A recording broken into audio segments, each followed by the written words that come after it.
eyali afudde bw'alemala agamba nti Katonda yankolera.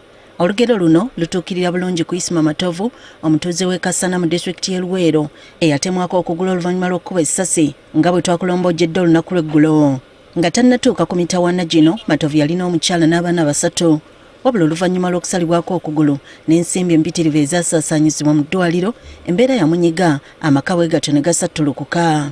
Nalina abaana baali 3 naye bonna baalemererwa okusoma, omukyala ne musindikako ewaabwe oluvannyuma lw'embeera okunnemerera.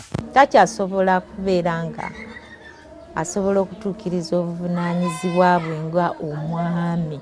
Okusinziira ku nnazaala bwe ate agadde kulabikira ku kamera zaffe, mu kiseera kino ye yeetisse omugugu gw'okulabirira omu ku baana kubanga mukoddomi we takyeyinza. Omugugu gwe nali neetisse ate nayongerako ku buvunaanyizibwa okuva mu maka gali ag'omuko okubeera nga ate ebimu bye yali yeemalira nze mbimumaliranga okuweerera omwana we. Wadde nga yafuuka mulema, Matovu tayagala kukkiriza ngombo ey'obulema si buteesobola, bw'atyo kwe kudda ku mulimu gw'obwaddereeva asobole okufuna ekyokulya, wadde nga n'okudda ku mulimu guno kwali kutuuna mwoyo ng'enkoko emira ensanafu. Nasobola nze mwennyini okwetetenkanya okuvuga emmotoka yange, naye ng'era sikyaswagiwekako obuzito bwe nali mpeeka.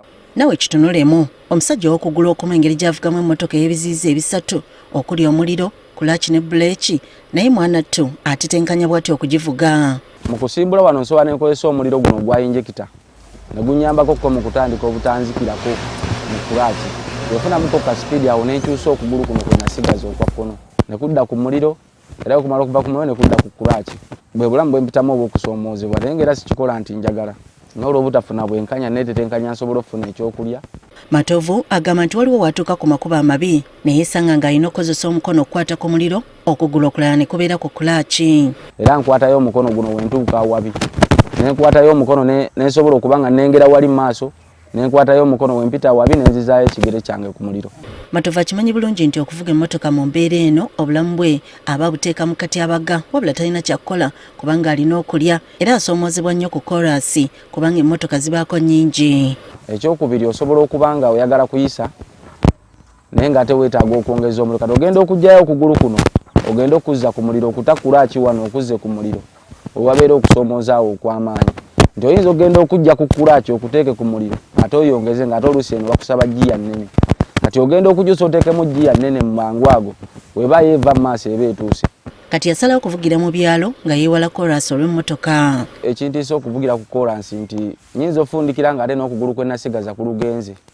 Ensonga lwaki nti saliikiriza eyo mu byalo, era singa teyali mbeera eyantuukako nti nze yali yeerabirira, era singa sigivuga nkimanyi era nkikola mu bukyamu naye siina munaye kyakkola. Emmotoka yali ya looni. Wadde ng'emmotoka agivugisa nnaku eyenkanidde awo, emirimu afuna mitono ddala kubanga abantu abasinga tebakyamwesiga. Abaali bampanga emirimu obudde bwe tebakyasobola kumpa mirimu kuba bamanyi ndi mulema. Sikyasobola kugamba nti nze omulema banampa omulimu mbavuge era babeere seefu. Abantu bangi bayinza okuba nga bayita mu bulamu ng'obw'Amatovu si lwakuba nti babuzaalirwamu, naye nga waliwo omuntu eyabo batuusaako kati ngono eyamukuba essasi olw'okuba nti yayina emmundu, ekyennaku nti n'obwenkanya bukyagaanye okulabika.